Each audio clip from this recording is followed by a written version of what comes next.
Donc voilà, on va commencer ce talk. Pour aujourd'hui, on a une invitée spéciale qui est Florence Razolandraibé. Donc tu peux me rejoindre devant, on peut l'applaudir.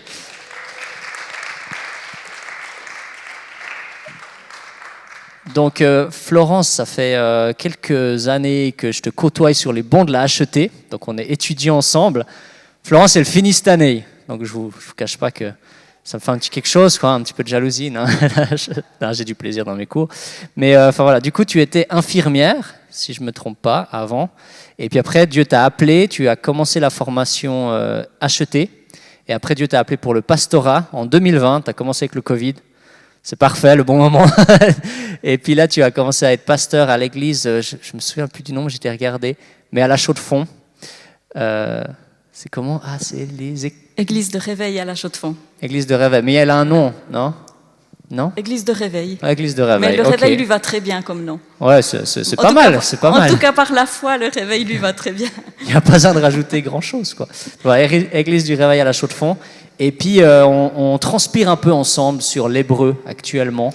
On a un examen vendredi prochain avec 200, j'ai compté là, 200, non, 300. Il ne faut pas compter. Je ne sais plus. Beaucoup de mots à mémoriser pour notre voc, mais on a du plaisir ensemble. Donc voilà. Et puis du coup, ouais, j'avais envie de faire un talk sur la prière, parce que là, on sort d'une série sur la Bible, magnifique. Il y a encore une formation Bible ce mercredi, hein, donc on n'est encore pas totalement au bout. On se réjouit de finir ça en beauté. Et c'est vrai que ce fondement de la Bible, il est tellement essentiel, il est tellement important pour notre foi, notre rapport à la Bible, comment est-ce qu'on la lit, comment est-ce qu'on l'aborde, comment est-ce qu'on l'étudie, comment est-ce qu'on en parle. Mais il y a un deuxième élément pour moi qui est fondamental dans notre relation avec Dieu et dans notre vie de chrétien, c'est la prière. Et du coup, j'avais envie de faire un talk sur la prière et je ne sais pas pourquoi, tu es venu dans ma tête. Je t'ai jamais forcément entendu prier, j'ai jamais forcément vu tes temps d'intimité avec Dieu, mais je peux dire que tu es une personne qui dégage quelque chose. Je ne sais pas comment dire ça, mais juste par ton attitude et ton comportement, on sent que tu vis vraiment une intimité avec Dieu. Et du coup, c'est vraiment pour ça que j'ai pensé à toi, parce que tu es vraiment quelqu'un qui m'inspire pour ça.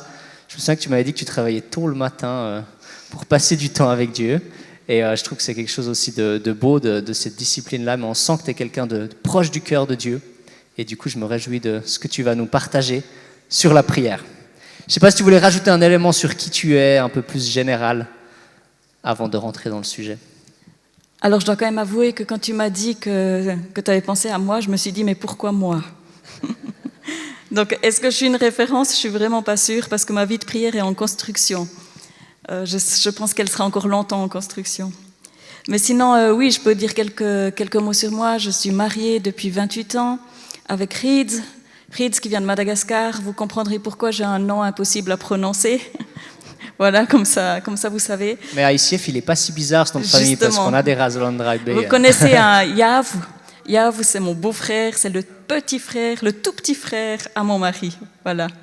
C'est une grande fratrie et mon mari est l'aîné et Yav, c'est le cadet. Alors, on est en famille. Voilà. Sinon, voilà, c'est vrai, j'ai été infirmière, j'étais responsable de mon unité pendant une vingtaine d'années et le pastorat, je n'y pensais pas plus que ça, si ce n'est que Dieu m'a appelée depuis longtemps, mais j'ai mis du temps à comprendre ce qu'il voulait de moi. J'ai commencé à me former en sachant que j'allais aider le pasteur en place, mais je ne savais pas que le pasteur allait partir et je ne savais pas que j'allais le remplacer. Ce n'était pas dans mes plans, mais c'est ce qui s'est passé. Alors voilà, je suis en poste depuis 2 ans et demi et j'aurai ce fameux bachelor en théologie dans quelques mois. Donc voilà, je suis en pleine reconversion professionnelle. Mais c'est vrai que j'ai l'impression de faire le même métier que ce que je faisais avant, sauf qu'avant j'étais en milieu laïque. Et aujourd'hui, eh bien, c'est 100% pour le Seigneur, mais c'était déjà le cas quelque part. Mais voilà, j'ai l'impression que ce n'est pas un changement fondamental. C'est trop beau. C'est fou le nombre de pasteurs que j'entends qui disent je n'avais jamais voulu faire ça et finalement je me suis retrouvé pasteur. C'est tellement, j'entends presque tout le temps ça généralement et c'est aussi mon cas du coup. Voilà. Alors du coup on va rentrer dans le vif du sujet. Première question, pour toi c'est quoi la prière, hein, ce mot fourre-tout, tellement large. Pour toi personnellement c'est quoi la prière? Eh bien je pense effectivement c'est large. Pour moi Quand on me pose la question de but en blanc, c'est quoi la prière? Pour moi, je dirais c'est un large éventail. Je ne peux pas dire la prière, c'est ça.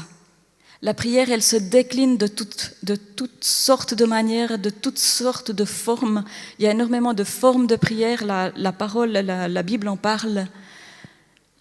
Mais il y a un but, il y a une motivation à la prière. Il y a une motivation première. D'ailleurs, je ne sais pas si ça vous arrive d'y penser, de réfléchir, mais pourquoi je prie? Je ne sais pas si tu as déjà réfléchi à ça. Pourquoi je prie? Ah, il faut que j'essaye de prier une demi-heure. Comment je vais faire? Ça va être long. Mais non. Pour moi, la prière, c'est une relation. Et s'il y a quelque chose qu'il faut comprendre de ça, la prière, c'est une relation. Sinon, la prière ne sert à rien. Je dirais ça pour commencer. Voilà. Très bien, on a le droit d'applaudir, hein, c'est génial. Vous pouvez suivre les autres si vous voulez. Mais du coup, ouais, tu dis que ça peut prendre plein de formes. Est-ce que tu arriverais à être un petit peu plus spécifique, enfin, voilà, en quelques mots, quelles sont un peu les différentes formes que tu verrais comme ça? Mais il y a déjà les formes pour nous physiquement. Je peux prier à genoux, où j'ai vraiment un temps à part, où je suis prosternée devant mon Dieu, en adoration devant lui. Et il peut y avoir un temps de prière où je vais marcher dans la forêt et je parle à mon Seigneur. Et il y aura un moment où je serai dans le gros boom de mon travail. Tu as été cuisinier, c'est ça? Tu as le coup de feu à la cuisine, mais à l'intérieur, tu communiques avec le Saint-Esprit. Saint-Esprit, là, comment je fais? Comment je réponds à cette personne qui m'a agressée? Ça, c'est une prière aussi. La prière, elle se décline sous toute forme de manière, en supplication, en louange, en adoration. C'est un large éventail. Ouais, c'est marrant le nombre de fois que j'ai prié quand je descendais en bas dans les frigos parce que je devais aller chercher un truc, puis j'étais là, j'espère que j'ai refait de la glace, parce que si j'ai plus de glace, Seigneur, fais qu'il y a de la glace myrtille, s'il te plaît. Ça me rappelle ce petit souvenir. Mais c'est vrai, ouais, c'est ce que tu m'avais dit quand on s'était appelé, c'est un style de vie. Et c'est pour ça que j'ai donné ce titre-là aujourd'hui, parce que je crois que c'est ce que vraiment tu communiquais par là. La prière, c'est un style de vie, quoi. Il ne faut pas la cantonner. Moi, je me souviens, les premières fois que j'ai prié les yeux ouverts, ça m'avait fait super bizarre. Je ne sais pas si vous avez déjà prié les yeux ouverts, peut-être c'est un truc, mais je me souviens au début de ma vie, tout d'un coup, je priais les yeux ouverts. Et puis je réalisais que j'avais un vocabulaire quand je priais, et un vocabulaire quand je priais pas. Et en fait, quand j'avais les yeux ouverts, tout d'un coup, il y avait ce contraste entre les deux. Puis je disais, non, mais j'ai le droit de parler à Dieu comme je parle, en fait, quotidiennement. Il n'y a pas besoin d'avoir deux maximes, quoi. Et c'est vrai que rien que ça, prier les yeux ouverts, déjà, je trouve que c'est quelque chose de beau à mettre en pratique. Du coup, deuxième question, comment est-ce que tu vis ta vie de prière, ou comment est-ce que ton rapport à la prière a peut-être évolué avec les années, ou voilà, quel est ton cheminement par rapport à ça? Je crois qu'au départ, j'étais justement dans le fait qu'il faut prier. Il faut lire sa Bible, il faut prier, il faut aller à l'église, il faut. Et c'était pas vraiment juste, en fait, c'était pas la bonne compréhension. Mais en fait, ça me fait penser à un verset qu'il y a dans Matthieu où Jésus il dit, mais gardez-vous de pratiquer votre justice devant les hommes pour en être vu, autrement vous n'aurez point de récompense auprès de votre Père qui est dans les cieux. Et puis quand il dit ça, gardez-vous de pratiquer votre justice, après il vient un thème sur l'aumône, le fait de faire des dons, le fait de prier, le fait de jeûner. Et ça, en fait, c'est ce qu'il appelle ce fait de pratiquer sa justice. Et quand on commence à se dire, il faut que je prie, il faut que je tienne, allez, je commence par 5 minutes, puis j'espère qu'à la fin du mois, j'arriverai à prier 1 heure. Là, on est en train de pratiquer une fausse justice, comme pour être vu, comme pour s'affranchir de quelque chose, comme pour avoir une bonne conscience. J'ai fait mon devoir religieux. Et en fait, de comprendre que la prière, c'est pas ça. Dans le passage qui suit, Jésus, il explique, mais quand tu donnes ou quand tu pries, ne fais pas comme les hypocrites qui essayent d'être vus, d'avoir une récompense humaine, mais va dans le lieu secret. Car ton Père est là, dans le lieu secret. Il te voit et il te le rendra. Et je crois que c'est cette compréhension qui a commencé à évoluer, de me dire, mais en fait, ma vie de prière, elle doit être en intimité, dans le secret avec le Seigneur. Alors ça peut être dans le secret de ma chambre, quand je prends un temps à part, toute seule, où je sais que je ne serai pas dérangée. Mais comme je l'ai dit avant, ça peut être même pendant le coup de feu, à n'importe quel moment. Et pour moi, ce style de vie, c'est d'apprendre à relationner, à dialoguer, à être à l'écoute du Seigneur à n'importe quel moment. Et c'est pas toujours facile, et autant dire que j'y arrive pas forcément toujours. Donc c'est pour ça que ma vie de prière est en construction. Mais c'est plutôt une compréhension. Chaque fois que je vais dans ce lieu secret, c'est parce que mon Père y est déjà. Et en fait, lui, il m'attend. C'est juste moi qui étais je ne sais où, mais lui, il est déjà là. Et il a du plaisir à me rencontrer. Alors je peux commencer à communier avec lui. Alors voilà, c'est ces compréhensions, et ensuite le fait de passer beaucoup du temps dans la parole. Quand je dis la parole, donc je ne sais pas si vous l'appelez comme ça, mais dans la Bible, mais j'aime dire la parole parce que c'est la parole de mon Dieu. Le fait de passer du temps dans la parole a nourri ma vie de prière, et même ça, je dirais que ça a bouleversé ma vie. Alors voilà, c'est une évolution qui se fait année après année après année, avec des moments où ça va super bien et des moments où je me lamente dans des gros déserts, où je me lamente sur mon propre cas, et pour finir tout à coup ça va mieux. Enfin, ça fait des hauts et des bas. Ah, ça fait du bien de savoir qu'on n'est pas les seuls à avoir ces hauts et ces bas. J'ai une question qui me vient à l'esprit en t'entendant parler, qui est pas préparée, mais c'est comment est-ce que tu vois cette tension entre, en même temps, il ne faut pas prier, et en même temps, il y a notre nature pécheresse, comme la Bible le dit, qui nous fait que l'envie, elle est plus souvent de regarder la TV que de prier Dieu, en tout cas au début d'un processus. Donc comment est-ce que tu gères cette tension? En même temps, il ne faut pas prier. Enfin, si tu es dans cette attitude de se montrer aux autres, c'est une mauvaise chose. Mais en même temps, cette discipline aussi qui est là. Enfin, comment tu répondras à ça peut-être? Il y a une discipline, c'est vrai, mais en même temps, plus je me rends compte que j'ai du plaisir à passer du temps avec le Seigneur, plus c'est facile. Mais pour moi, ma difficulté, c'est plutôt quand je suis prise dans l'agenda trop chargé. Je me dis, ouah, mais aujourd'hui, je dois faire ça, puis je prêche dimanche, et puis je dois encore faire ça, et puis il y a encore un téléphone qui sonne. Je me dis, non, mais j'ai juste pas le temps de répondre. Où est-ce que je place la prière là-dedans? Et c'est là, justement, le style de vie, c'est d'être toujours en prière. Je commence quelque chose, c'est OK Seigneur, ben là, je me mets à l'ordi, il faut que je fasse telle chose. Je te demande, Saint-Esprit, de m'inspirer. Donne-moi un esprit de sagesse dans cette situation et éclaire-moi, facilite-moi, donne-moi des raccourcis de grâce. Ça c'est le truc à demander. Hein. Demande-le. Là, faut noter. Hein. Raccourcis de grâce. Quand il y a trop à faire, ben, je dis, ben voilà, fais en sorte que j'y arrive plus vite. Parce que je sais que par moi-même, je ne peux pas, mais toi, tu peux.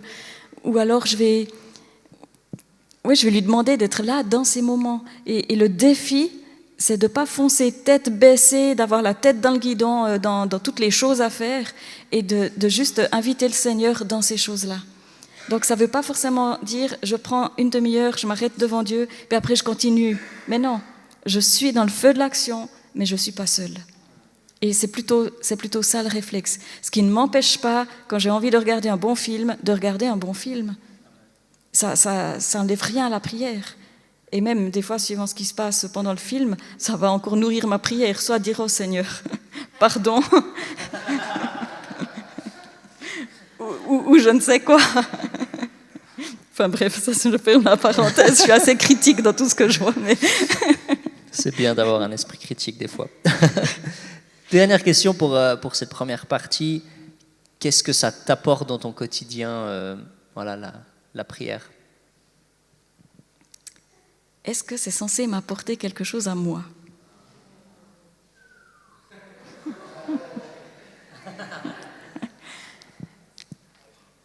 Mais c'est bon, hein, tu peux t'arrêter là. C'est une super bonne question parce que je pense qu'on est dans une société tellement individualiste et égocentrée, qu'on fait les choses pour soi. Mais je crois que si Dieu désire une relation avec nous, parce que je crois que c'est pour ça qu'il nous a créés, déjà pour commencer, je crois que ma vie de prière doit d'abord apporter quelque chose à Dieu, parce que tout nous ramène à lui. Un jour, toute langue confessera que Jésus est Seigneur, un jour tout genou pliera devant lui. Aujourd'hui, nous qui connaissons le Seigneur, nous pouvons le faire et nous le faisons de tout notre cœur. En fait, c'est le désir de notre cœur, on lui rend la gloire. Un jour, il y a des gens qui se seront rebellés contre lui, qui seront obligés, en fait, ils seront terrassés devant la gloire de Dieu, parce que tout lui revient. Alors je crois déjà que ma vie de prière doit déjà apporter quelque chose à Dieu, apporter ma louange, mon adoration, le glorifier, parce que le fait de passer du temps en prière permet à Dieu de me nourrir, de m'édifier, de me construire. Il me permet de devenir toujours plus efficace pour son royaume. C'est là, par exemple, dans la prière que je vais intercéder pour les personnes que Dieu me met à cœur, mais c'est là aussi que je vais recevoir les clés de l'intercession. C'est dans les temps d'intimité avec Dieu, dans sa parole, qu'il va me dire, mais comment utiliser cette parole pour être encore plus efficace, pour prier pour d'autres. Alors ça va m'amener quelque chose à moi, ça va m'édifier, me faire grandir, me rapprocher, intensifier ma communion avec mon Seigneur, me préparer à son retour. Mais je vais être un sujet de bénédiction et devenir petit à petit sel de la terre, lumière du monde. Voilà, la question est vaste. Ouais, ben, la réponse est belle en tout cas. Waouh, ouais, c'est vraiment puissant ce que tu dis. Finalement, ça m'apporte quelque chose, mais ce n'est pas le but de la prière. Le but premier, c'est vraiment que ça apporte quelque chose à Dieu et de bénir des autres. Ouais, franchement, là, c'est vraiment des pépites ce que tu dis là. Magnifique. On va avoir maintenant un premier temps de partage en groupe. Du coup, on a préparé ces 2 questions. C'est en fait des mêmes questions que plus ou moins que je t'ai posées. Quel est ton rapport à la prière? Donc voilà, vous pouvez partager. Soyez honnête, soyez authentique. Ok, le but, c'est vraiment qu'on puisse ouvrir notre cœur et puis être honnête par rapport à ça. Et puis, comment est-ce que tu la vis quotidiennement? Donc, comment est-ce que tu vis la vie de prière? Enfin, comment est-ce que tu vis la prière quotidiennement? Voilà les 2 questions. Du coup, 5-10 minutes. Vous pouvez échanger entre vous et après, on reviendra pour la deuxième partie. Il y a encore des bonnes choses qu'on va entendre parler. Ok, on va gentiment reprendre. C'est trop bien de vous voir tous encore parler et discuter. Mais je sais que si je vous laisse, on peut y aller jusqu'à 7h moins quart à la fin de la célébration, quoi. Ok, on va reprendre pour cette deuxième partie. Et en fait, déjà, quand on s'est appelé, c'est quelque chose, très rapidement, tu es arrivé sur ce sujet-là, et ça s'est même senti dans ce premier temps de discussion. Tu savais que tu allais en parler, que tu devais te maintenir, mais tu m'as vraiment parlé de ce sujet qui te tient à cœur, qui est de prier la parole, de vraiment prier la parole. Et en même temps, quand tu m'as dit, ça m'a beaucoup touché. En même temps, je me suis dit, c'est incroyable que tu amènes ce sujet-là, parce qu'on sort d'une série sur la Bible, certains même d'une formation sur la Bible, et puis là, prier la parole. Et je me dis, c'est juste vraiment inspiré. Et du coup, voilà, je te laisse en parler parce que c'est vraiment quelque chose qui bat sur ton cœur. Lâche-toi et entraîne-nous là-dedans, qu'on puisse vraiment grandir là-dedans ensemble. Je ne sais pas si ça vous parle, prier la parole, si ça vous dit quelque chose. Ouais, je vois quand même des hochements de tête. La parole, elle est vivante. Jésus est la parole. On peut lire ça dans le début de l'évangile de Jean. Jésus est la parole. Donc ce qui est écrit là est vivant, dans le sens où la parole, elle est agissante. Alors si on la prie, on amène une puissance dans notre prière. La parole, elle est là pour nous édifier, pour nous corriger, pour nous laver. Elle est là pour nous donner de la puissance, elle est là pour nous inspirer. Parfois, on ne sait simplement pas quoi prier, et puis si on prend un texte de la parole, bien on commence à prier ce texte, et bien simplement l'inspiration, elle vient. Je ne parle pas de réciter la parole, mais je parle vraiment de prier la parole. Si je prends un exemple un peu bateau, j'étais dans Matthieu 6 avant, si vous lisez un peu plus loin, Jésus enseigne sur la prière, puis il dit, quand vous priez, dites « Notre Père qui es aux cieux ». ce qu'on appelle la prière du Notre Père. Je ne pense pas que lui, il l'appelait comme ça, mais comme ça, on sait de quoi on parle. Et cette prière, elle n'est pas forcément là pour être récitée. On peut la prier tous ensemble, parce que ça nous unit.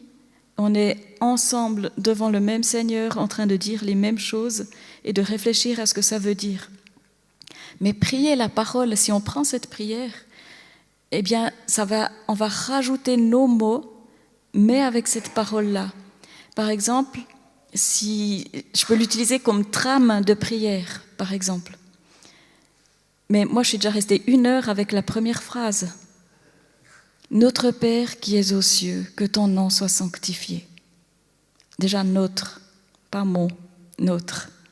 Je fais partie d'une communauté. Là, on peut déjà aller loin. Notre Père, je peux parler du Père. Mais par exemple, là, moi j'ai essayé de savoir, mais ça veut dire quoi que ton nom soit sanctifié? Et en fait, on peut tourner autrement, que la sainteté de ton nom soit respectée. Voilà ce que ça veut dire. Alors quand je prie, je dis, mais notre Père, toi qui es dans les lieux spirituels, toi qui me dépasses complètement par ta grandeur, que la sainteté de ton nom soit honorée, qu'elle soit honorée déjà par ma propre vie, qu'elle soit honorée par mes paroles, par mes gestes, par mes relations, que quand je me lève, je sanctifie, j'honore ton nom, que je respecte ta sainteté, parce que toi seul tu es saint, tu es pur, tu es dépourvu de toute impureté, toi seul tu es tellement grand. Je te demande que ma famille honore ton nom et respecte ta sainteté dans ses décisions et dans ses choix. Seigneur, je te prie pour l'Église, que l'Église ait une conviction de ta sainteté. Envoie ton esprit qui donne une conviction de ta sainteté et que tout ce qui se vit dans l'Église honore ta sainteté. Comprenez? Je suis juste à la première phrase. Et on peut continuer comme ça. Que ton règne vienne. Seigneur, ton règne, c'est un règne de justice, c'est un règne de vérité, c'est un règne d'équité. Alors je te demande dans cette terre, dans ce monde qui court à sa perte, mais que ton règne vienne, reviens Seigneur, viens établir ta justice. Apprends-nous déjà, nous tes enfants, à marcher dans ta vérité. Et on peut faire toute la prière comme ça. Alors si on ne sait pas comment prier, ça c'est un exemple. Ça c'est prier la parole. Je me base sur ce que la parole dit, parce qu'elle est parole de Dieu. Et je prie selon la volonté de Dieu, parce que c'est sa parole et pas celle de quelqu'un d'autre. Et ensuite, tu me coupes si je vais trop loin. On peut trouver des textes qui soient par exemple des textes pour l'intercession. Un texte aussi tellement connu, c'est le psaume 23. L'Éternel est mon berger, je ne manquerai de rien. Il me fait reposer dans de verts pâturages, il me conduit près des eaux paisibles, il restaure mon âme. Il me fait marcher sur les sentiers de la justice à cause de son nom. Quand je marche dans la vallée de l'ombre de la mort, je ne crains aucun mal, car tu es avec moi. Ta houlette, ton bâton me rassure. Tu dresses devant moi une table en face de mes adversaires. Tu oins d'huile ma tête et ma coupe déborde. Oui, le bonheur et la grâce m'accompagneront tous les jours de ma vie et j'habiterai et je louerai le Seigneur jusqu'à la fin de mes jours. On peut le réciter, ce psaume 23, mais je peux aussi dire « Éternel, Jésus, tu es mon berger, tu prends soin de moi. C'est toi qui connais mes besoins mieux que moi-même. Tu me nourris. C'est toi qui me donnes du soin quand je ne vais pas bien. Mais c'est toi qui me conduis, c'est toi qui me montres la voie. Alors moi, je veux garder mes yeux fixés sur toi. Je vois ton bâton qui sert à terrasser mes ennemis, mais je vois aussi ta houlette qui me montre que tu es tout là devant parce qu'il y a un grand troupeau. Mais moi, je te vois, je garde mes yeux fixés sur toi. Je sais que de là où tu m'emmènes, j'aurai de l'herbe verte. Je sais que tu m'emmènes là où il y a de la nourriture. Alors, permets-moi de garder mes yeux fixés sur toi. Tu dresses une table en face de mes adversaires. Tu oins d'huile ma tête, c'est ton Saint-Esprit que ma coupe déborde. Tu m'as dit que j'étais le temple du Saint-Esprit, alors je te demande de me rendre capable de comprendre que tu es en moi, que tu vis en moi. Je te demande de déborder pour que ça puisse bénir les personnes qui sont autour de moi. Et je peux commencer à prier pour quelqu'un d'autre. Je sais que tu es le berger de Maxime. Éternel, je te demande de lui donner une révélation pour qu'il comprenne que tu es son berger. Et quand il traverse cette vallée de l'ombre de la mort, qu'il ne sait pas trop comment se diriger parce qu'il fait nuit, parce que c'est difficile, il y a des défis devant lui. Permets-lui d'avoir les yeux fixés sur toi pour qu'il voie toujours ton chemin, que ta parole soit toujours son guide, qu'il ait toujours une révélation de ton Saint-Esprit. Dresse une table en face de ses adversaires. Seigneur, il y a une table, il y a un repas, que ton corps et ton sang soient toujours son repas, soient toujours sa table, soient toujours sa délivrance, parce que tu as payé le prix fort pour lui. Comprenez l'idée? Ça, c'est prier la parole. C'est trop beau. Ouais, merci beaucoup pour cette prière, du coup. J'avais deux pensées qui me venaient en t'entendant parler. La première, c'est que je trouve l'être humain, on aime bien... En tout cas, une partie des êtres humains cloisonnés. Là, je lis ma Bible, et là, je prie. Et on fait des cases. Et ce que j'aime beaucoup dans ce que tu amènes, c'est que tout d'un coup, il y a tout qui se mélange, quoi. Tout d'un coup, même l'étude dans un commentaire ou même technique d'un verset biblique, tout d'un coup, elle nourrit ma vie de prière, quoi. Et ça, je trouve que c'est quelque chose de beau. En fait, on n'a pas besoin de les séparer, on peut vraiment les vivre ensemble. Et puis le deuxième élément que tu m'avais aussi parlé au téléphone, je me souviens, c'est que prier la parole, ça permet de nous donner les mots. Et c'est vrai que je ne sais pas pour vous, mais des fois, il y a quand même des jours où je suis moins inspiré que d'autres, quoi. Il y a des jours où je suis là, ok, bon, voilà, j'ai 10 minutes, je prie pourquoi ? Je ne sais pas. J'ai fini de lire la Bible, du coup maintenant c'est le temps de prière. Et en fait, je trouve tellement beau de se dire, mais ça n'a pas besoin de venir de moi, quoi. Ça peut venir de l'extérieur. C'est vrai que tu m'as demandé avant comment ma vie de prière avait évolué, puis ça en fait vraiment partie.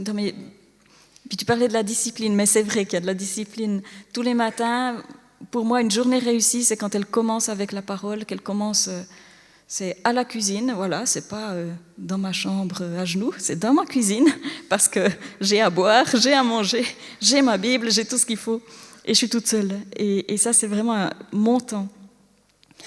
J'ai plusieurs textes que je lis en suivant, en général un psaume par jour ou un psaume par semaine. Des fois, j'aime bien le même psaume toute la semaine pour vraiment qu'il descende vraiment là où il doit aller. Mais j'ai plusieurs textes différents. Et puis, ce qui a contribué à faire révolutionner ma vie, dans ces temps-là, à un moment donné, j'étais dans l'épître aux Colossiens. Et cette épître m'a tellement bouleversée que j'ai vécu un réveil spirituel en méditant les Colossiens. C'est un tout petit livre, c'est une petite lettre de quelques chapitres, mais je suis restée des semaines à reprendre les mêmes versets, à essayer de les comprendre, à les boire, à les manger, à les méditer. Et ça m'a révolutionnée. Et je pense que ça a été aussi quelque chose qui a initié cette prière de la parole.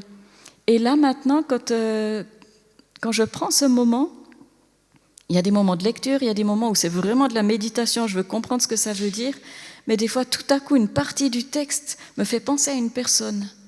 Et là, c'est « Ah ouais, Seigneur, ça, c'est pour un tel. » Mais c'est vraiment ça. Puis tout à coup, je m'arrête et là, vraiment, je prie la parole et je me mets spontanément à intercéder pour cette personne parce que c'est exactement ça.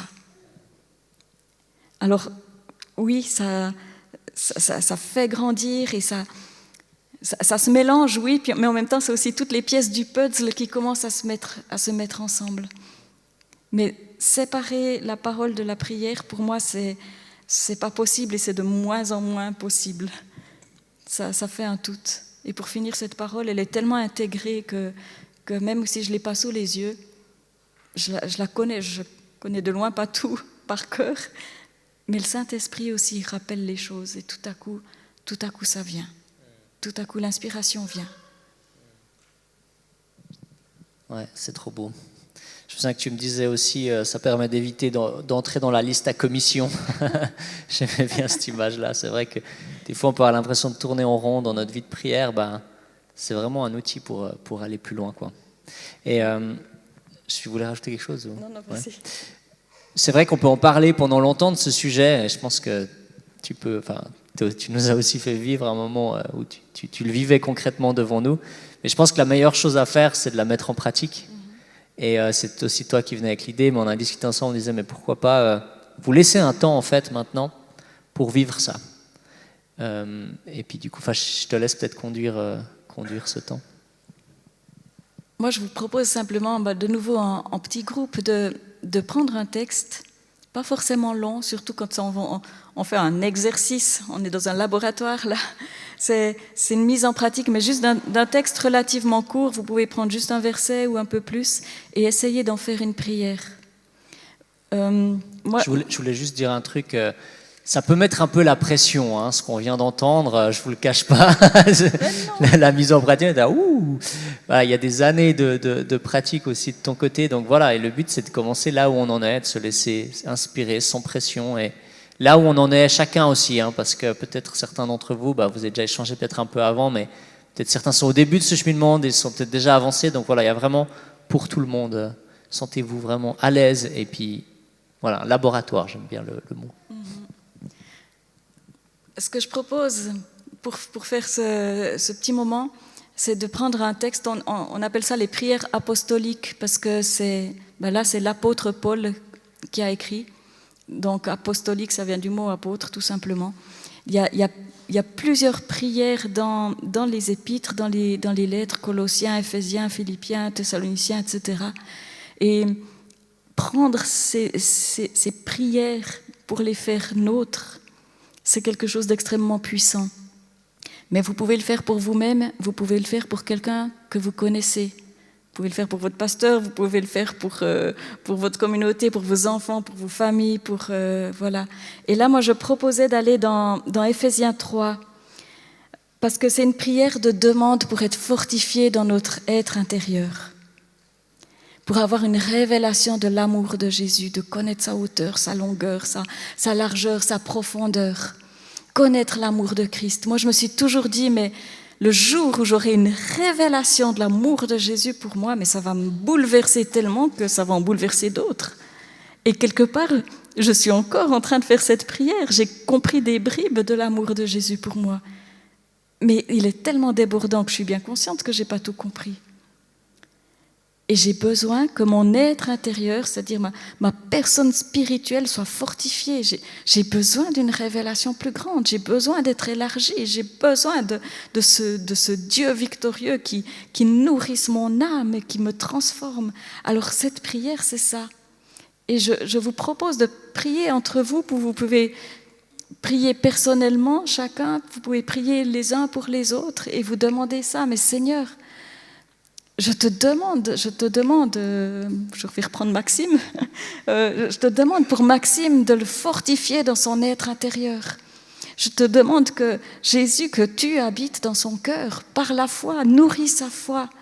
Je te demande qu'il soit enraciné, fondé dans ton amour et qu'il reçoive une révélation de cet amour, qu'il comprenne combien ton amour est profond, qu'ils comprennent la hauteur, combien cet amour, il se manifeste sur terre, mais il a pris naissance dans les cieux, et combien il est long, il surpasse la compréhension, il est long, il dure d'éternité en éternité. Avant que tu aies créé le monde, tu avais déjà conçu Maxime dans ton cœur et tu l'aimais déjà.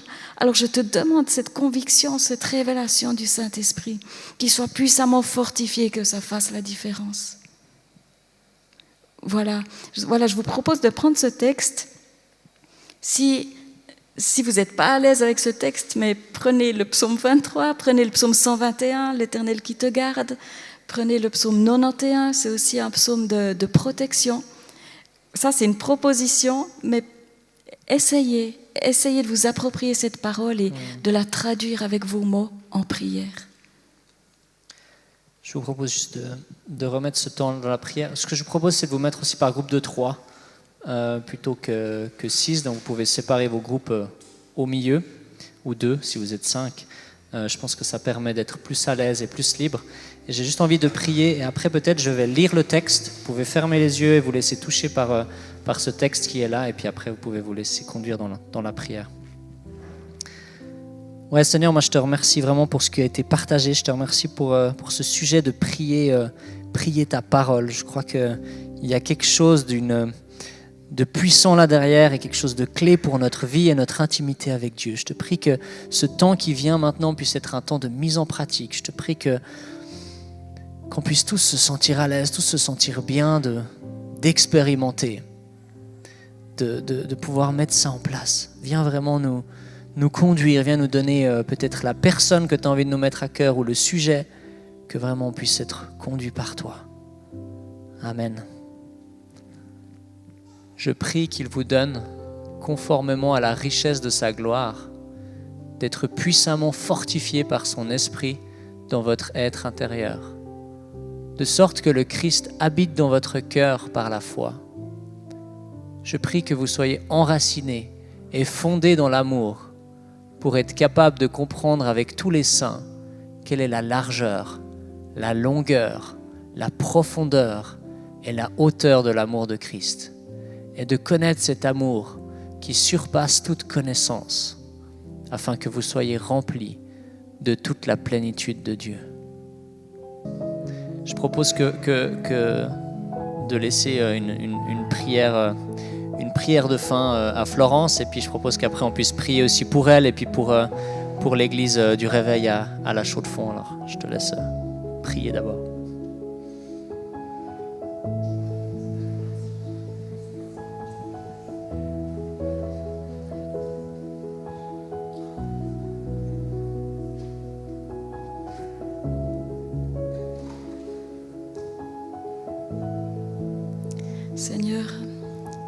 Seigneur, merci parce que tu es élevé au-dessus des cieux. Seigneur, merci parce que tu es souverain, parce que ta gloire resplendit dans les cieux. Les cieux des cieux ne peuvent contenir ta gloire. Et pourtant, tu as abaissé ton regard sur chacun de nous. Pourtant, tu t'es incarné, tu as pris une forme humaine pour venir nous rejoindre dans notre humanité. Je te remercie, Seigneur, pour ce que tu as fait. Et je te remercie, Père, d'avoir sacrifié ton Fils. Mais je te remercie parce que tu tiens le cours de l'histoire dans tes mains et que tu avais un plan et que tu l'as amené, tu l'as accompli à la perfection. Merci, Jésus, pour ton obéissance. Merci parce que tu nous as libérés. Merci parce que tu es retourné au Père et tu nous as envoyé ton esprit qui est là en nous, qui se meut entre nous maintenant. Merci Seigneur parce que tu nous environnes de ta présence. Merci parce que tu ne nous as pas laissés orphelins, parce que ton esprit nous conduit. Alors Seigneur, c'est en ton nom puissant, Dieu vivant, que je te prie pour cette église ICF de Bulle. Je te remercie pour toutes ces personnes qui sont présentes ce soir, toutes celles qui font partie de cette communauté qui n'ont pas pu venir. Je te demande, Seigneur, de les visiter. Je te demande pour cette église un esprit de révélation dans ta connaissance. Je te demande un rafraîchissement de ton Saint-Esprit. Je te demande, Seigneur, d'ouvrir leurs yeux spirituels, de les illuminer, de leur donner un esprit de révélation qui leur fasse connaître l'espérance qui s'attache à ton appel, qu'ils puissent comprendre leur identité d'enfants de Dieu, qu'ils puissent comprendre l'adoption qu'ils ont en toi, pour qu'ils puissent tous, chacun, vivre une réelle relation avec toi. Je te demande que la prière devienne un plaisir, que la prière devienne une rencontre quotidienne et même jour et nuit. Je te demande que ce soit quelque chose de facile, un fardeau doux et léger, parce que tu es humble de cœur, parce que tu ne nous charges pas, mais parce que tu nous accueilles. Alors je te demande, Seigneur, d'édifier cette église. Je te prie pour Maxime, je te demande de le fortifier. Donne-lui cette force du buffle. Donne-lui, Seigneur, cette force dont il a besoin pour mener cette église. Mais donne-lui aussi l'onction fraîche de ton Saint-Esprit. Je te demande, Seigneur, de lui donner un esprit de discernement, qu'il sache discerner les bonnes priorités, qu'il sache gérer son temps. Tu connais tous ces défis et je te demande de l'aider, Seigneur, à simplement marcher dans tes voies et à te suivre. Je te demande de diriger toutes les personnes qui ont une responsabilité dans cette église. Je te demande que leur cœur soit consacré à toi. Donne-leur une conviction de ta sainteté pour qu'ils te servent dans l'humilité, qu'ils soient capables de s'humilier sous ta puissante main et se laisser utiliser pour ta gloire. Je te demande de nourrir la prière de tous ceux qui se consacrent à toi, dans le secret de leur cœur, dans le secret de leur chambre. Je te demande, Seigneur, un nouveau vent de ton esprit pour chacun d'eux.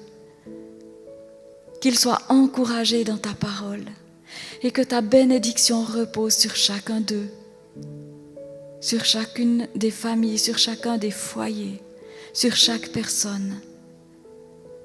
Oui, bénis-les, garde-les, que ton visage brille sur eux, sur leur visage. Bénis leur départ, bénis leur arrivée. Bénis-les quand ils se lèvent et quand ils se couchent. Bénis les œuvres de leurs mains. Éloigne d'eux le malheur. Bénis-les abondamment. Étends leurs limites. Sois avec eux. Protège-les du danger. Comme ils tombent à leur côté ou 10 000 à leur droite, ils ne seront pas atteints. Parce que tu les portes sur tes mains et tu leur fais traverser tous les moments difficiles. Merci parce qu'ils sont à l'abri du Tout-Puissant. Tu les gardes parce que tu es fidèle, parce que tu es bon et parce que tu es grâce. Merci Seigneur de les faire bénéficier de l'abondance de ta maison et qu'ils puissent se rassasier de ton visage. Oh oui, un nouveau cœur à cœur avec toi, tous, autant qu'ils sont. Merci de les bénir puissamment. En ton nom, Jésus-Christ. Amen. Ouais, Seigneur, on a juste aussi envie de prier ensemble pour Florence. On veut vraiment te prier que tu puisses la bénir. Merci pour le temps qu'elle a mis à part, l'énergie qu'elle a mis pour venir ici, comme elle a pu s'ouvrir, partager, venir amener quelque chose de contagieux chez nous. Et je te prie vraiment que tu multiplies ce qu'elle a semé ici, mais je te prie aussi que tu conduises ce temps déjà de retour, mais que tu la protèges aussi dans ces temps d'intimité, de relation avec toi, que ce temps soit vraiment protégé par ta main et mis dans un espace intouchable à l'ennemi. Je te prie vraiment aussi de la conduire dans ce dernière ligne droite des études. Je te prie pour des raccourcis de ta grâce dans ses études, dans ses examens, que vraiment elle puisse vivre ça avec toi. Mais je veux aussi vraiment te prier pour le après, que tu viennes aussi vraiment, qu'elle puisse discerner là où elle doit mettre l'énergie nouvelle qu'elle aura, là où tu l'appelles à aller et ce que tu l'appelles à faire, qu'elle puisse vraiment être conduite par toi dans toutes ses voies. On te remet cette église évangélique du réveil à la Chaux-de-Fonds. On te prie vraiment pour une bénédiction sur leur communauté, une bénédiction sur chaque personne qui est là. On te prie pour un impact grandissant dans cette région. Et oui, c'est nos frères aussi en toi et on veut les porter aussi par la prière et les amener devant toi. Merci pour cette diversité qu'il y a. Merci pour qui tu es et pour tout ce que tu nous apportes quotidiennement. Amen. Amen. Je propose qu'on puisse applaudir Florence et Dieu.